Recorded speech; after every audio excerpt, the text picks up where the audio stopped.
all your strength.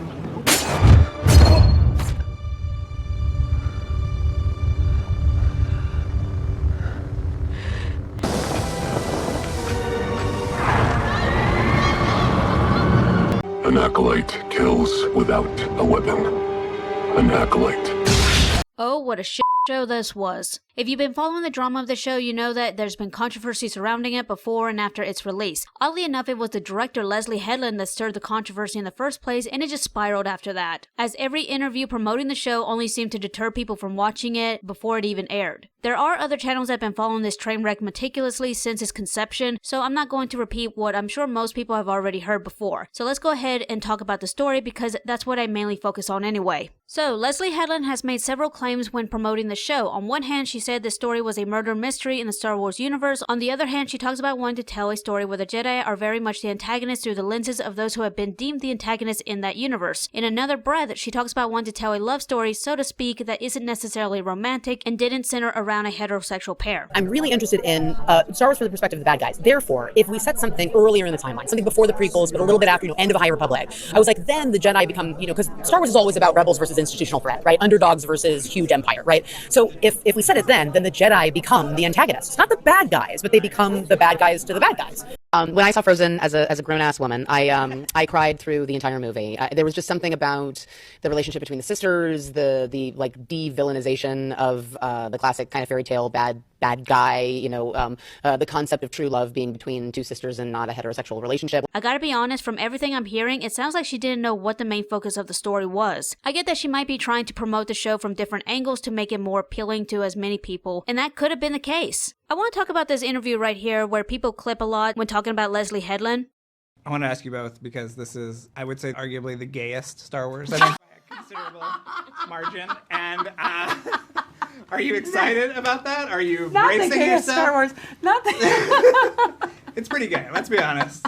Everyone points out everything that she said wrong in this interview, but no one points out how rude that guy was for asking that question. And obviously, the only reason he did it was because she was gay. I get that she wears her sexuality on her sleeve, and that's probably what prompted him to ask that question. Gosh, I would love to make something like this that is, for lack of a better term, Disney, meaning something that like my parents would have allowed me to see when I was younger as a queer person. Gotcha. But I would have been able to understand as a queer person, and I think I would have had a completely different life. But still, it's kind of rude to automatically insinuate that the story she tells is going to be gay because she's a gay woman. I just wanted to point this out because I think people are so quick to jump on the person answering the question rather than judging the person who asked the question. With that said, I will give Leslie Headland this. I don't think the concept of the story, whatever that may have been, was the issue. It was the execution that was piss poor, but also, dare I say, I don't think she had enough foresight to understand what kind of story she was telling in the first place, and that's probably why the show felt incoherent. Which brings me to this proposition. I think I might know what went wrong, and it's the same problem that Rebel Moon had. Granted, this is just my opinion. If you think something else, share it in the comments. I'd love to read it. Anywho, what I think the issue was, when Leslie and her writing team was coming up with ideas for the story, instead of narrowing it down and trimming away the fat, so to speak, they instead chose to stitch all these different concepts that I assume they thought was innovative and a cool change in perspective. That's the problem the Rebel Moon movies had. Zack Snyder stitched a bunch of ideas together without properly blending them, which resulted in an incoherent mess. I want to preference, this isn't a wrong way to tell a story. It can be done. Quentin Tarantino's Pulp Fiction is a good example of that, and honestly, it's a great way to get people to watch your films multiple times, if only to piece together a story that appears scattered, but really is a well-crafted tale of chain events. However, in order to pull this off, you gotta know what kind of story you're telling, because I assume this is a tricky style to tell a story with. Back to the Acolyte. Out of all the poor decisions made for the show, there was one in particular that was the real detriment to the show. It was a little platoon that pointed this out when he reviewed the third episode. All credit goes to him, and I will link his video in the description. He basically said that the idea for the show wasn't the main issue. Instead, it was trying to insert the story into the already existing timeline that George Lucas created that was the problem, and I totally agree. Think of Star Trek for a second. The entire concept of that show is exploring the galaxy and discovering new life. In the beginning of the first Star Wars movie, it opens with "a long time ago in a galaxy far, far away." That line indicates that the story we are about to witness happened in a pocket of space, but not the entire universe. I don't know if George Lucas thought of this ahead of time, but by opening the film with that particular line, it gave him room to insert more stories into that universe without conflicting with the Star Wars story, if he so wished. That right there is where Leslie Headland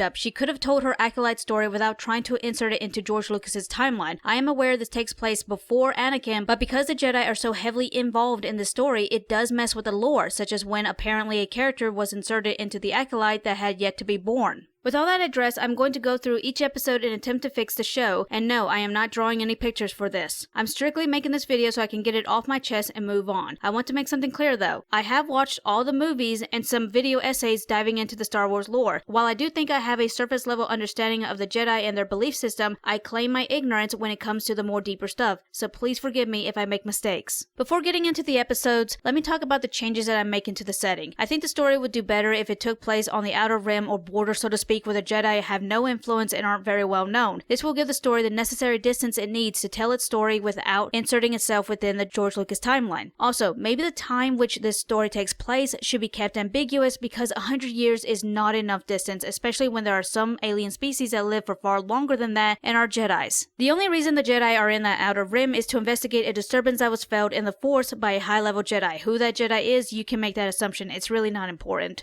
As for the motive of the antagonist, May, there's only one specific Jedi she wants to kill, and until she finds that Jedi, her master is forcing her to attack every Jedi she comes across. As for Osha, Sol does take her under his wing, but technically she is not a Jedi. Due to them being so far away from the Order, her recruitment is not sanctioned. I apologize if this does not coincide with how the Jedi does things. This is the only way I can make sense of the story that we got, so please bear with me as we finally get into the episodes.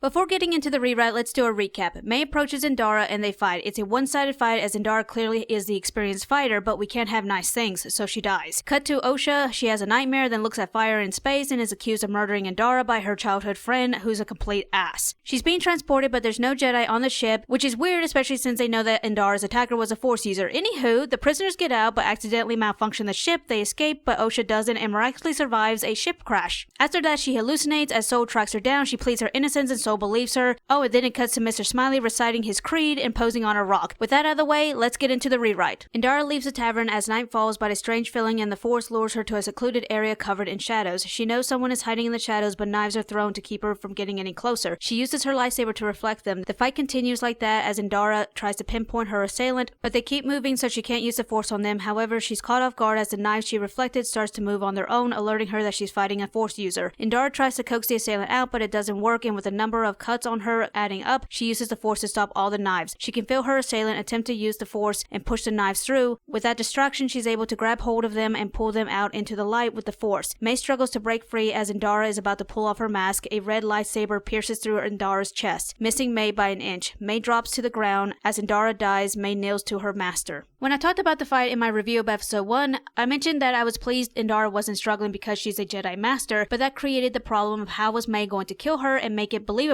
The answer is you weren't. Nothing would have excused someone as young as May killing a Jedi Master, especially when they've shown Indara taking out an entire coven of witches. The piss poor trickery they used to excuse her death was just convenient writing to get over one of the many humps in this show. By showing Mr. Smiley early and actually doing something menacing, besides standing on a rock and contradicting himself, this should at the very least intrigue the audience instead of having them laughing at the absurdity. Also, it would be better if May wore a mask completely covering her face, at least for this rewrite. Osha and Jackie engage in a sparring match as Yord oversees it. Osha loses as Jackie uses the Force to claim her victory. Yord criticizes Osha for losing to someone younger, but she excuses it, pointing out that Jackie's a prodigy. However, the conversation is cut short as Sol walks in on their unsanctioned match. They think they're in trouble, but he informs them that Indara has been killed. They're shocked by the news, but are given no time to process it, as Sol says they're heading out to investigate. The reason for this massive change is for 1, to get more time with the characters, and 2, to set up parallels specifically for episode 3, where Osha is chastised for not being on the same level as her sister, leaving her feeling inadequate and probably insecure as well. Thirdly, I did not like Yord. He was being a massive ass to Osha for no apparent reason. I thought given how he was acting towards her, something was going to be revealed that explained his behavior, but nope, he was just an ass. But given how he dies, I think he deserves better. Arriving where Indara was killed, Yord and Jackie immediately sense something strange, but Osha feels nothing, which has Sol concerned. Due to the footprints left behind, they surmise mostly what happened. However, since there's only 2 sets of prints, it has them questioning how Indara got stabbed in the back if her assailant was in front of her. Osha thinks there's a third individual. Sol asks why she thinks that, but she can't give it a reasonable answer. They return to their base and Sol has a private conversation with Osha. He's concerned about her lack of progress over the years and how she's fallen behind the others. Osha's very much aware of her inadequacies, but when Sol pushes, she becomes defensive and assures him that since she's not a real Jedi, she won't embarrass him. Sol tries to explain to Osha he doesn't care about that at all, but Yor comes in and tells him that everything is ready. They all gather to have a funeral for Indara.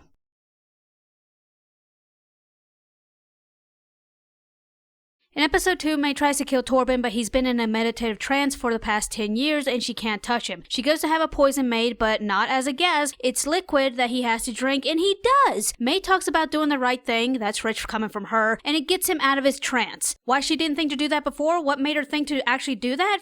If I know. Sol and his married crew arrive at the temple and are being taken to Torben's room. Osha breaks away and reaches his room first, making them think that she did it. But luckily, Yor the jackass followed her and clears her name, even though he still thinks she has something to do with it. They track down the person who made the poison, and it's Mr.Smiley, who pretty much everyone guessed after that episode. They set a trap and May is confronted. She escapes and the sisters lay eyes on each other after believing the other was dead. Now let's get into the rewrite. Sol and Torben have a meeting discussing Indara's murder, speculating who it could be and their motive. With no significant leads, they think it would be best if they start traveling in pairs and set a curfew. Torben doesn't think that's enough and insists on investigating it himself. Sol argues Torben is letting his emotions get the better of him since Indara was his former master. Torben doesn't deny it and leaves. The two Padawans and Osha are grocery shopping. Yor attempts to make a deal with one of the vendors and Osha notices a child, but she runs off. Osha follows her into an alley and starts hearing voices from a memory. However, Jackie interrupts it. Torben makes inquiries but gets nowhere. However, he feels a presence and in the distance spots a cloaked figure. He follows it and is led to an empty building but is quickly assaulted with knives. With not many shadows to hide in, May gets spotted easily. Torben pursues her and while May puts up a decent enough fight, he quickly subdues her. However, Torben's not convinced that May is Indara's killer and a voice behind him agrees. He turns to face the menacing presence. Distracted, May stabs Torben from behind. She goes for the final blow but her master demands it be done without a weapon. May attempts it but can't, so he does instead. With the shopping over, the trio make their way back to the base, but once again Osha sees the girl. She follows as the Padawans follow her, bewildered. Osha follows the girl in a building where she finds Torben. Sol's informed who contacts the order. They're told to stand by as someone is being sent. As they wait, Sol talks to Osha wanting to know how she knew, but she insists that she didn't. She's hesitant to tell him, but claims she saw a girl and it was her that led her to Torben. Sol asks if she knew who the girl was, but Osha's hesitant to answer. He informs Osha that when the other Jedi arrive, they will question her and if necessary they will use the Force. Before Osha can respond, Yor informs that the Jedi have arrived with Venestra, the first one off the ship.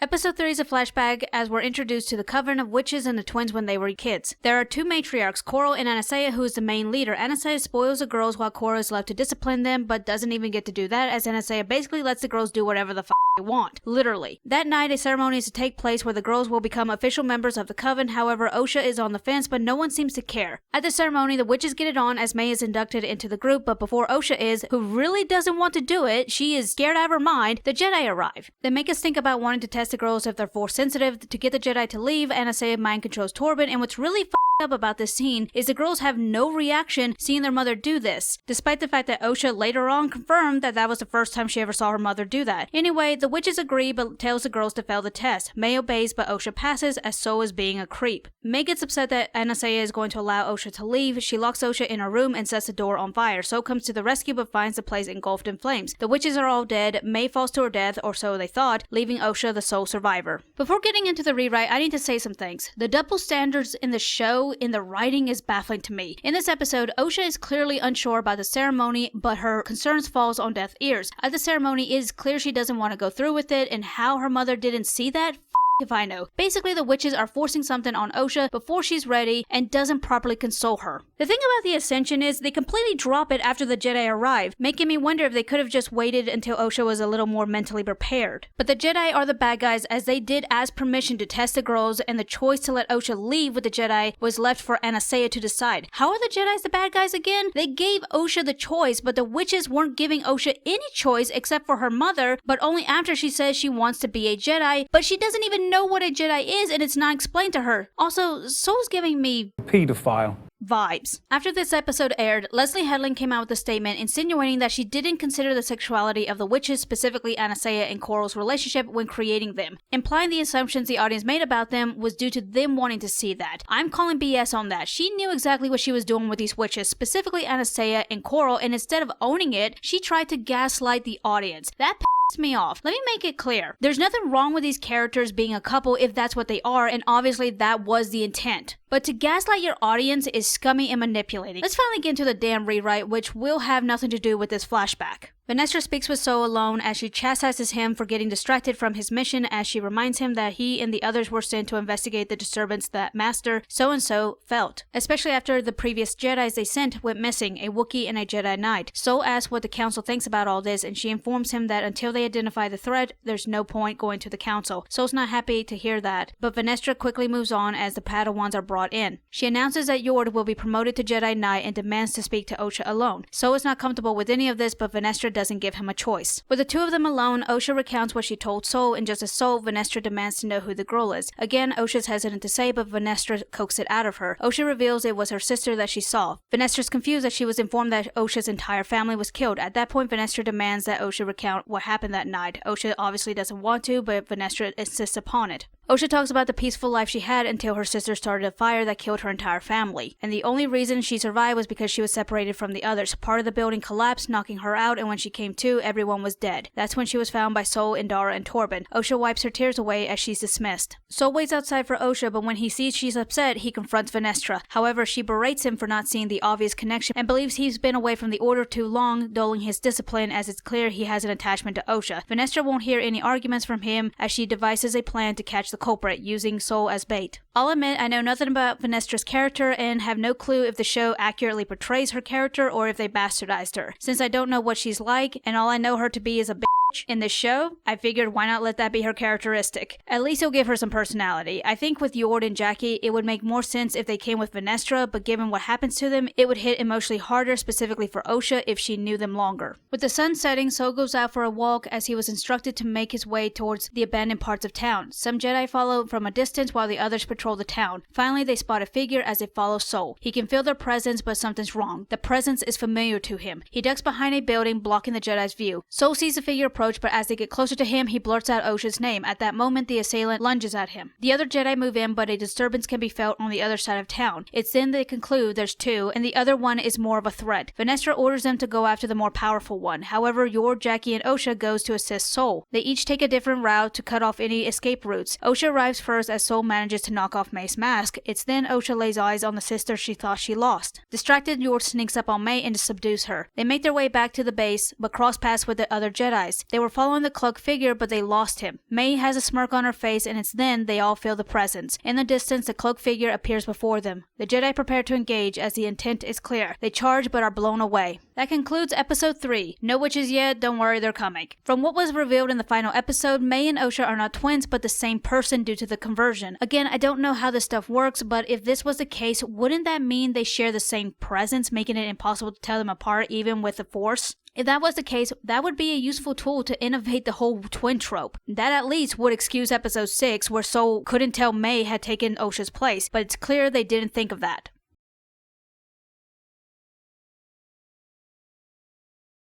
In the 4th episode, Vanessa sends a platoon of Jedi to retrieve the Wookiee from the forest, but she doesn't consult the Jedi Council beforehand. May too is there looking for the Wookiee with Mr.Smiley, but she doesn't know it's him yet. Yord is still being a jackass to Osha, and they unleash a furry to track down the Wookiee. May no longer wants to uphold her end of the deal she made with Mr.Smiley and wants to turn herself into the Jedi now that she knows that her sister is alive. She sets a trap so he won't follow her. Osha disturbs a sleeping bug and Soul kills it. May reaches the Wookiee first, but surprise surprise, he's already dead, and then the Jedi arrive, but for some weird reason, May doesn't turn herself in. It's in that moment Mr. Smiley appears and wreaks havoc. A heads up, this rewrite is the flashback episode. May and Osha are playing in their favorite spot outside the wall when a ship enters the atmosphere. They want to investigate, but Coral and the other witches find them. Coral goes to investigate as the other witches take the girls home. Once home, they're greeted by their mother, Anasea. She tells the girls to go to the room and get ready for their lesson. In the girls' room, May and Osha get into a fight as Osha doesn't want to share her things with May, so May took it out of anger. Anasea walks in and lectures the girls about getting along as it's unnatural for them to fight. They don't understand. It's time for their lesson, and Anasea explains the thread. The girls are instructed to use the thread. May performs adequately, but Osha gets chastised by Coral, who just arrived. Everyone's instructed to leave as Anasea and Coral speak in private. However, the twins eavesdrop. They hear Coral tell Anasea that the ship that landed had 2 Jedis on board. The girls are curious to know what a Jedi is. Anasea is concerned by this news as the Jedi don't travel this far out. Coral asks permission to get rid of them, but Anasea says no, that the ceremony takes priority. After that, they'll decide what to do. The girls return to their room and speculate what a Jedi could be. It's finally time for the ceremony, and the girls are brought out about to become members of the Coven. May receives her mark, but before Osha does, Anastasia feels someone approach the gate and something strange happens. She passes out. The girls are taken to their room but find that they've been locked in. Osha unlocks her secret tunnel as the two start crawling through it, but May starts to feel strange. She starts to act erratic as she claims she's seeing images. Osha tries to comfort her, but May attacks her. She pushes Osha in an empty room and locks the door. May screams fire and Osha screams for May to let her out as she can feel the heat. She can't hear May anymore, so Osha desperately tries to find another way out. She finds a vent and starts crawling through it, but when she gets to the end, there's a gap as the floor broke away from the wall. Osha tries to reach the other side but falls and is knocked out. When she wakes, everything is ash. She calls out to her mother but gets no answer. It's then she's found by Sol, Indara, and Torben. More or less, this rewrite follows episode 3 beat for beat until we get to the Jedi. Firstly, I think it's better if the twins get along a little better than what they did in the show. I get why they wrote it that way, but again, the way they wrote it felt like it was done for convenient purposes. Also, don't show kids using the Force on animals, especially when you're trying to argue that the witches are the victims, even though they spawn two spoiled brats that hurts animals. Anyway, instead of having May start the fire, because that makes no sense, especially when she doesn't account for it, Osha mentions it several times to May and she doesn't say anything about it, so we're getting rid of that.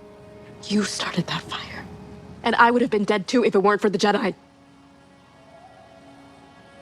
They've brainwashed you. They've turned you against me. All of this death. Everything that happened here. All because you didn't want me to become a Jedi. I didn't do this. As for May's erratic behavior, because she's now a member of the Coven, she's connected to them. So when the fight breaks out, she sees what's happening but can't control it and doesn't understand it. As for Anastasia, I can't say anything about her until we get to episode 7. So on to episode 5.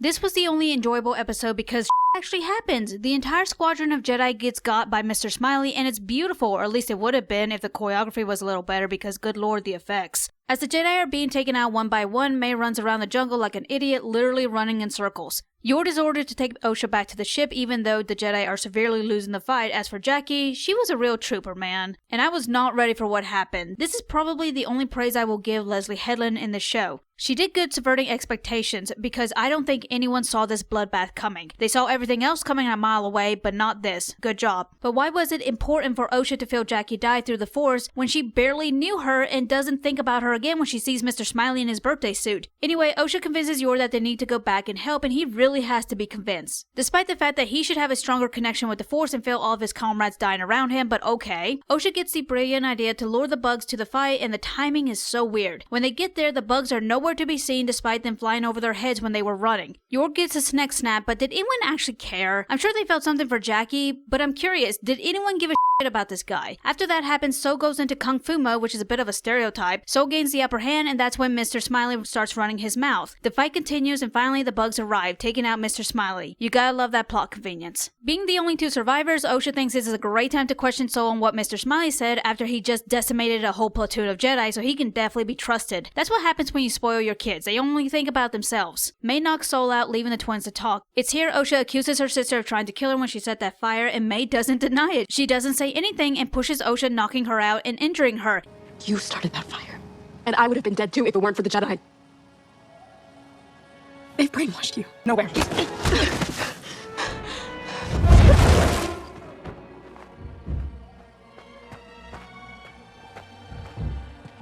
Instead of treating her sister's wound, she cuts her hair and takes the place of her sister. Surprise, surprise, Mr. Smiley survives and takes Osha with him. So that happened, now let's get into the rewrite. The Jedi hold off the cloak figure as best as they can as the others gain consciousness. May runs off, but Jackie chases after her and they get into an altercation. Yord wakes Osha and tells her they need to help the wounded. They do their best, but the battle keeps moving as the cloak figure keeps moving in between the buildings. Yord tells Osha to get the wounded to safety as he joins the fight. Jackie and May fight it out, but in the chaos, May manages to elude Jackie. Not able to find her, Jackie returns to the others, but when she does, she witnesses Yor die. Jackie quickly takes his place in the fight, but Osha screams for her not to. Osha tries to help, but a strange feeling overtakes her as she experiences flashes. Only when she witnesses Jackie get killed does it send her over the edge. Her head begins to hurt as flashes of memories overwhelm her. May too is experiencing this as she hides. The cloak figure notices Osha and goes after her, but Sol, the last one standing, refuses to let him get anywhere near her. Osha eventually passes out, but May is still conscious and comes out of hiding to retrieve Osha. Sol notices, but now the cloak figure won't let him get anywhere near the girls. They both can sense that Venestra is on the way with more Jedi. Distracted, Sol cracks his helmet as he does his best to stall, but the cloak figure uses that desperation to finish the fight and knock Sol out. There's no time to waste, and they leave before reinforcement arrives.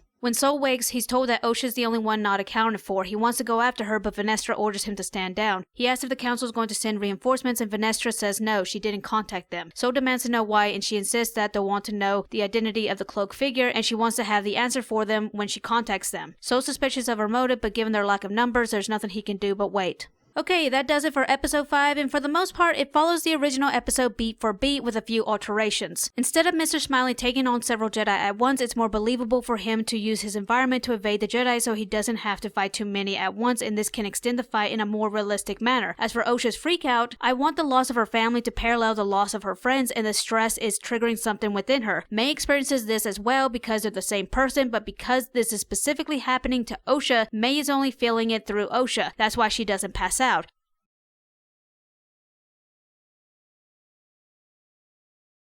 We've come to episode 6, and this one aggravated me. Not just because nothing happens, and I do mean that, literally nothing happens, but also I don't appreciate what is being insinuated in this episode. May took her sister's place so she can kill Soul, but she doesn't, despite every second of this episode giving her that opportunity. I gotta be honest, May's motive confuses me. She wants revenge on the 4 Jedi that she holds responsible for the death of her family, and her goal in getting that revenge is killing them. However, she also insists upon them going before the Jedi Council and confessing their crimes. That part's weird to me because it's made clear that she hates all Jedi, but she wants the 4 Jedi to confess their crimes to other Jedis, despite knowing that she doesn't trust any of them. Eventually, Soul does figure out it's not Osha and knocks her out. The writing is so wild when it comes to May's character because she clearly sees herself as the victim, but the people she kills literally did nothing to her. Indara legitly did absolutely nothing. As for Torben, let's just call it for what it is. He got mind R-worded by Anastasia, May's mother. Every action he took was literally in self-defense, especially after what Anastasia did to him. If anything, he's as much of a victim as May is, if not more. As for the Wookiee, he got possessed by the witches, making him a victim as well. Now onto Osha's part of the episode. Mr. Smiley gives her every opportunity to walk away, but she doesn't. As a result, he tries to quite literally seduce her to his side, and it's working despite her witnessing him kill a platoon of Jedi. She does address that to him, but he gives excuses why she shouldn't mourn them, and again, it works. She just goes along with whatever he says because obviously the plot needs her to. Not to mention, he implies that Osha had feelings for Jackie, and it was never going to go anywhere because she was a Jedi. Why?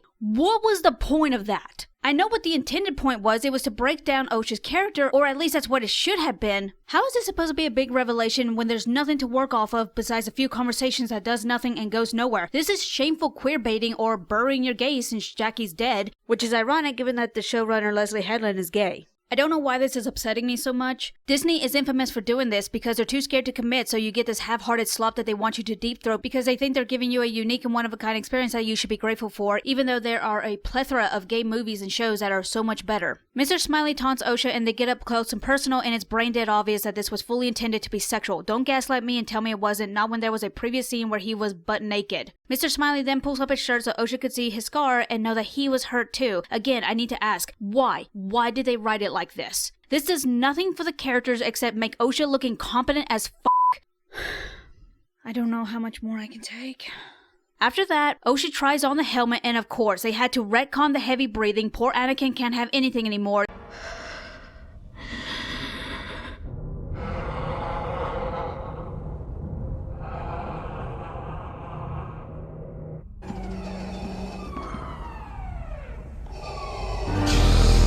This is basically a retelling of Anakin's story, but if George Lucas was on crack when he wrote it. As for Venestra, she's informed of what happened, and instead of contacting the Jedi Council because a lot of Jedi just got killed under her orders, she instead takes another group down there. The pinhead that she brought with her suggests that the previous group was annihilated by a swarm of bugs. Let that sink in for a second. The Jedi are at the height of their power. They are considered the most well-trained organization in the history of that time, but apparently it's accepted that from time to time they'll be taken out by a bunch of bugs. When they discover the bodies, Venestra uses the Force to recount what happens. As for Pinhead Larry, he accuses Soul immediately because his brain can't fathom a opposing outside force. However, Venestra used the Force to see what happened, so wouldn't that tell her that Soul wasn't responsible? I swear, when they try to incorporate Star Wars-esque themes, it only contradicts with the writing. A bug attacks and Venestra whips out her lightsaber whip to kill the bug, and that's the only time she uses it.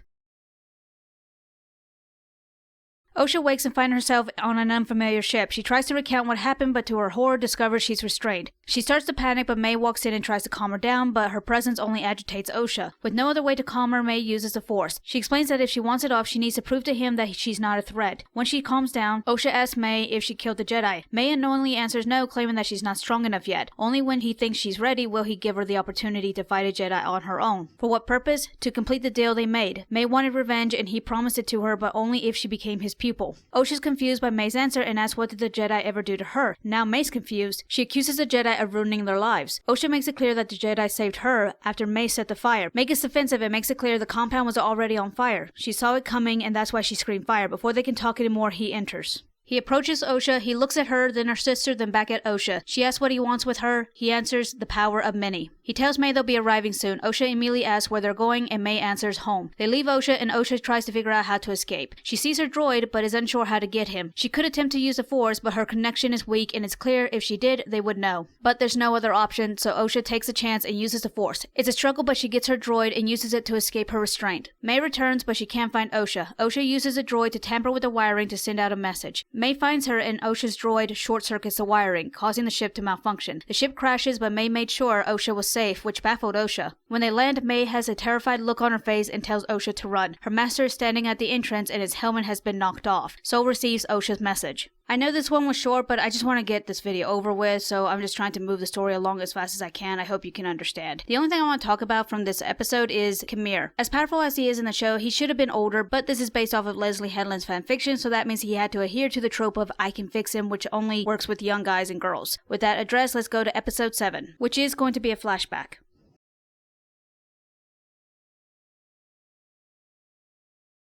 We're almost done, so let's get the recap of episode 7 over with. In this episode, we're seeing the flashback events from the Jedi's perspective, and I don't know if this was intentional, but So is giving off those pedophile vibes. He's just way too interested in Osha. I know I sound like a broken record, but this to me feels like an extreme version of how Qui-Gon was interested in Anakin. Anywho, the reason the Jedi are there in the first place is because that planet was completely destroyed at one point and it was not expected to recover, but clearly it did, and they want to know if there was a reason for that. So basically, we are to assume this universe has not experienced any type of disasters besides this one that decimated this planet, leaving it barren, and this is the only example in their history of life finding a way. Okay. So goes off on his own, finds the girls, and develops a connection with Osha from a distance, and it's only one-sided. That's not creepy at all. He follows them home, spies on them, and then tells the others. They go to investigate and talk to the witches. This is what gets me about this episode. It's clear that we are meant to sympathize with the witches and view the Jedi as invaders, but it's the witches that instigates everything. As the Jedi are just talking, Torben is mind-raped by Anastasia, which would obviously result in him being very fearful and distrusting of the witches, making him more anxious to want to go home than he already was. The next day, the girls are tested, and May mimics her parents' distrust of the Jedi, but then starts blabbing to them about their beliefs. It's wild how she changes her tune so quickly, and they don't even try to manipulate her to get those answers the way they do Osha. The necklace. The image hasn't appeared yet. Can I go back to my family now? Last night before we entered your home, what was everyone doing in the courtyard? Ascension. What is that? Is your marking a part of Ascension? Do you like it? It's very beautiful. Ascension must be very important to include a marking like that. Mama says Ascension means Osha and I will lead the coven. Indara contacts the council and they tell them to stand down and leave. The test results reveal that the twins' DNA are identical beyond what is expected of twins. This has them speculating that they might be the result of conversions. Hearing this, Torben sees this as an opportunity to get off the planet because he doesn't want to be there, especially after what Anastasia did to him, and that's what's driving his actions. So has a forced moment where he hears Osha in distress and goes with Torben. Before they get there, we see Coral being aggressive and violent with May and projects that anger onto her, encouraging her to do the same, which only feeds into May's fear about the Jedi that her parents put in her and thinking that they're going to take her sister away. This is literal abuse. As for Anastasia, she's confronted by other witches begging her to do something when nothing has happened yet, and she crumbles under the pressure, which reveals just how much of an inept leader she is. Anastasia claims she wants to do right by her child despite seeing in episode 3 her physically forcing her belief onto her child. It's all fear-mongering led by Coral, which, can you blame her? The only time we see Anastasia enforcing her authority is on Coral when she undermines her parenting to the girls, but given how violent Coral acts with May, it's understandable why Anastasia undermines her. But that's only going to cause Coral to become resentful until finally she decides she's had enough. So really, it was Anastasia who triggered all this by pushing Coral to her limits and mind-torturing Torben unprovoked. It's ironic given she tells Soul that the Jedi will bring upon their own downfall, and that's exactly what's happening here. Talk about the pot calling the kettle black. This raises a question. Did the writers recognize what they did, or was it just pure coincidental? It's a shame because this could have been one hell of a foreshadow to the Jedi. Torben and Soul square off with Coral and Anastasia, and what happens next is pure gaslighting. May sets fire to the place, it was all her, the Jedi had nothing to do with it. She runs to get help, Anastasia turns into this ghostly dark cloud, and Soul stabs it, and why wouldn't he? He doesn't know what the hell's going on, none of us do. Shockingly, the stab actually kills her. It didn't kill Reva when she was a child, or when she was an adult, and it didn't kill that purple-haired girl. Consistency, we love not seeing it.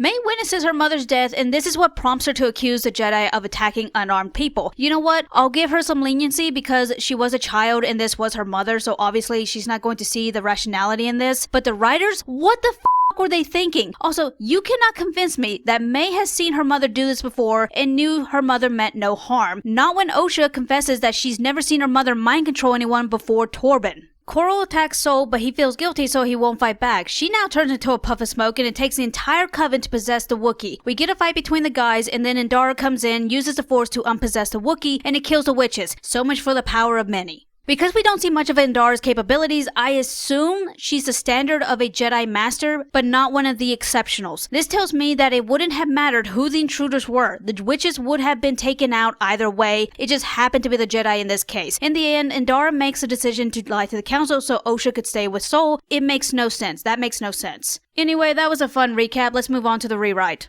The Wookiee and Khmer land on the planet and confirm this is the place that the disturbance was felt by the Jedi Master 10 years ago. I assume that's how old the girls are at this time. The Wookiee contacts the other group of Jedi so they can help inspect the planet. Khmer starts exploring the planet and immediately he develops a strange feeling. His master doesn't notice at first, but Khmer starts to become more uneasy and thinks he's being watched. Believing the Force is guiding him towards something, he starts making his way towards the structure he saw when landing. Unfortunately, the closer he gets, the more agitated and paranoid he becomes. As nightfall, his master feels a shift in the Force and quickly looks to find Khmer. Khmer comes across a flower tree, and there, visions are triggered of a cloaked figure. Desperate to know what all this means, he makes his way to the compound. At the entrance, the feelings get stronger until a connection is unintentionally made. In his mind, he meets Anastasia, who demands to know what he's doing here. As he speaks, Anastasia notices a uniqueness about him that feels familiar. It takes her a moment, but realizes that his mother was one of them. Due to that, she discovers that he's been suppressing a part of himself. That part manifests in the shape of a door. Khmer asks what's behind the door, and Anastasia answers his true self. He goes to open it, but she warns him that who he is now will become an echo to his true self that is behind that door. Khmer opens the door. His eyes go black, and when he turns to face Anastasia, he manifests as a cloaked figure. He strikes Anastasia with a lightsaber. This is what causes her to pass out during the ceremony. When Anastasia comes to, she warns the Coven that they need to prepare for battle. Khmer violently attacks the door to the compound until it opens. The witches do their best to fight him off, but due to his awakening, he is at his peak. It is then his master arrives and demands him to stand down, but there's no reasoning with Khmer. A fight ensues. The Coven bands together to subdue Khmer's mind. However, as the Jedi fight, they accidentally set fire to the compound. Khmer kills his master and goes after Anastasia specifically. Due to the witch's deep trance, they don't notice the fire until it's too late. Since May went through the Ascension, she's connected to the Coven and feels their pain. Anastasia knows what's about to happen and tells May to run with her sister. Unfortunately, due to May's inexperience, she doesn't fully understand as her connection is weak. Khmer appears and begins his assault. His face was the last image May saw as he strikes Anastasia. With Osha locked in the room, May escapes through the vent tunnels that only a child can fit through. Khmer can sense the twins, but the fire prevents him from going after them. He instead makes his way out of the compound and back onto the ship. He disables the trackers and leaves.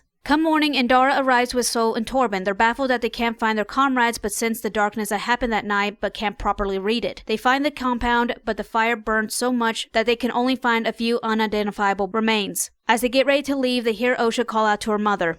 That is the end of episode 7, and while I don't know how much of this would be accurate to how things operate in the Star Wars universe, I hope this is at least story-wise better than what the show gave, just because the show consistently contradicts itself as it tries to set up this elaborate kaleidoscope of obscured viewpoints to not only try to villainize the Jedi, but also make itself appear more sophisticated, but all that does is cause the story to collapse in on itself. I'm trying to keep my rewrite as simple as I can while trying to stick to the main points. I hope you've been enjoying the rewrite so far.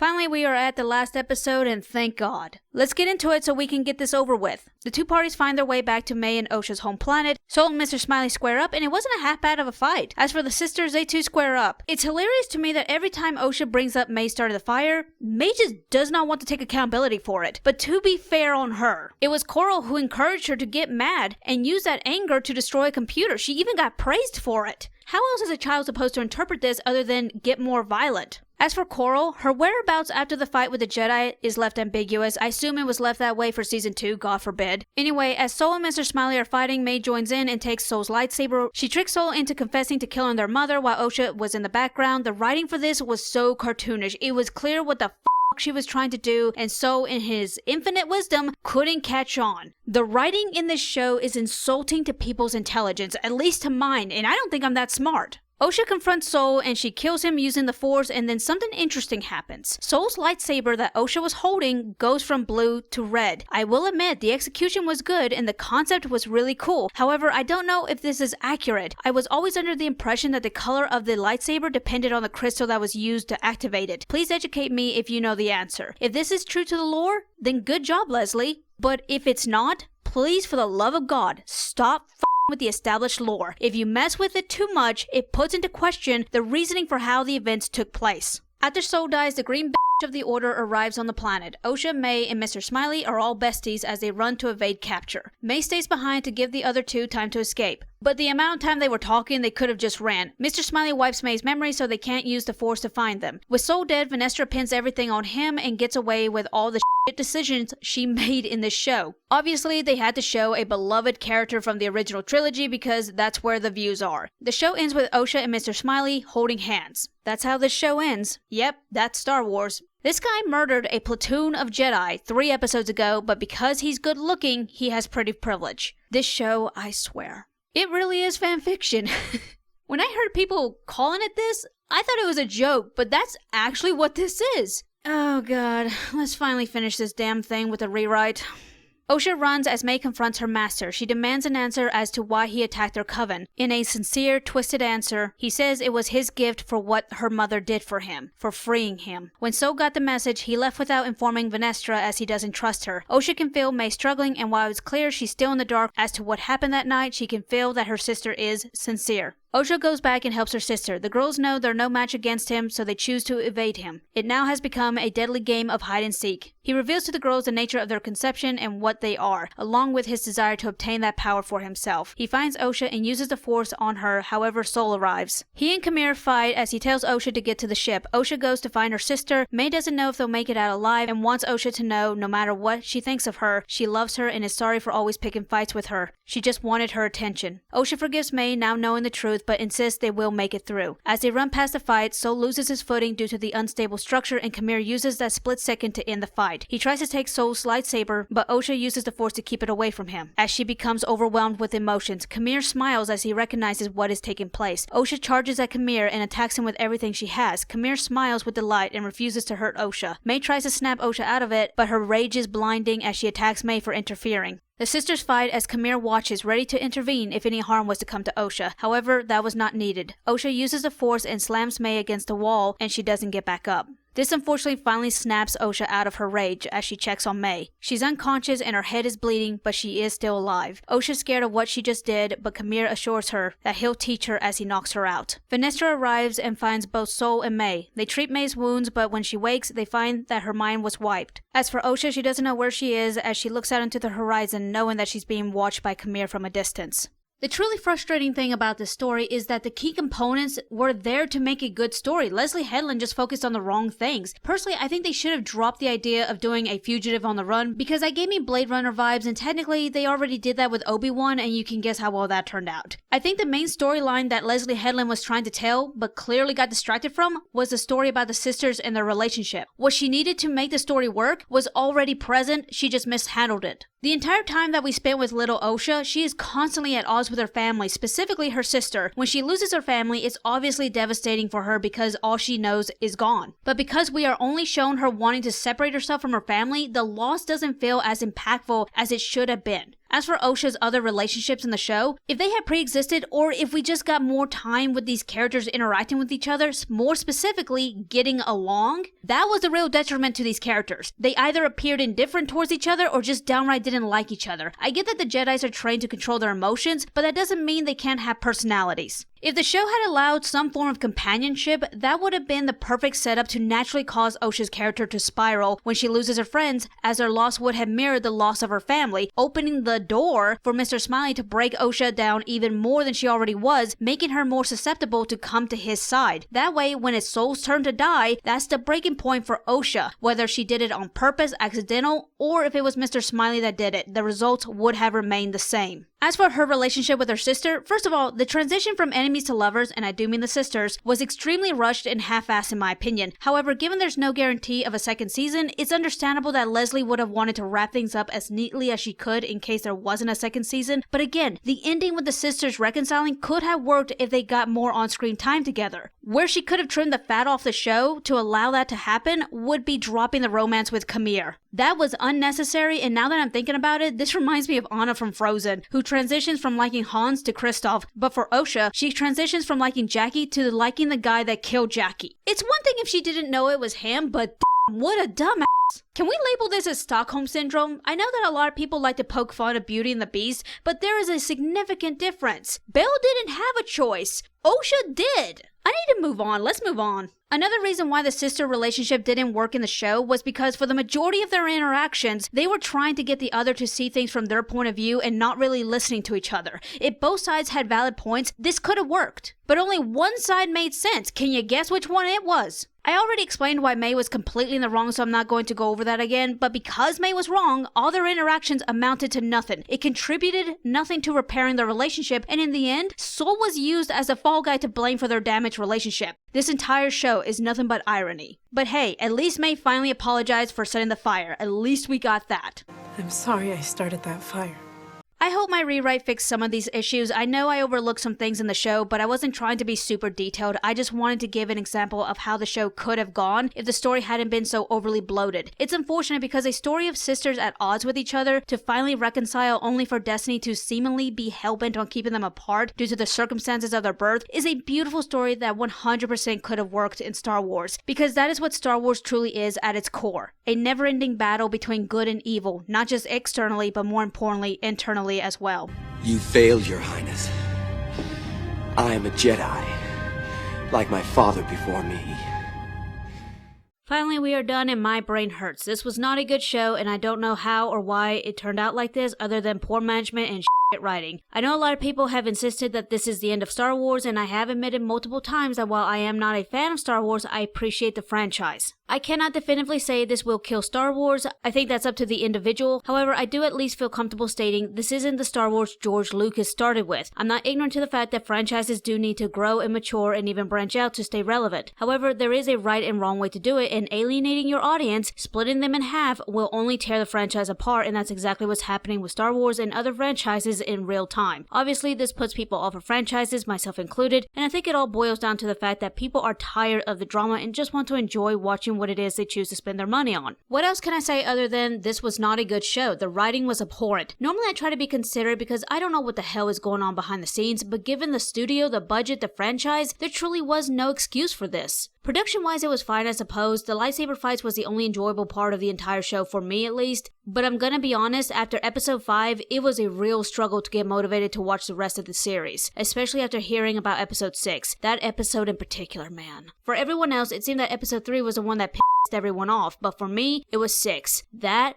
pissed me off. I don't know what the Lucasfilm studio is going to do next, and really, I don't care. I'm burnt out. This whole video was me getting this show off my chest so I could throw it away and move on. I know I've done nothing but talk shit about this show, but if you're someone who genuinely liked it, God bless you. I'm glad it's being appreciated by someone. Unfortunately for the rest of us, we just can't, and with that, I've made my peace with this show. Let me know what you think about this show and my rewrite. Where does it stand for you? Did you like it? Did you hate it? Did I make it better or worse? Thank you so much for watching, and like and subscribe.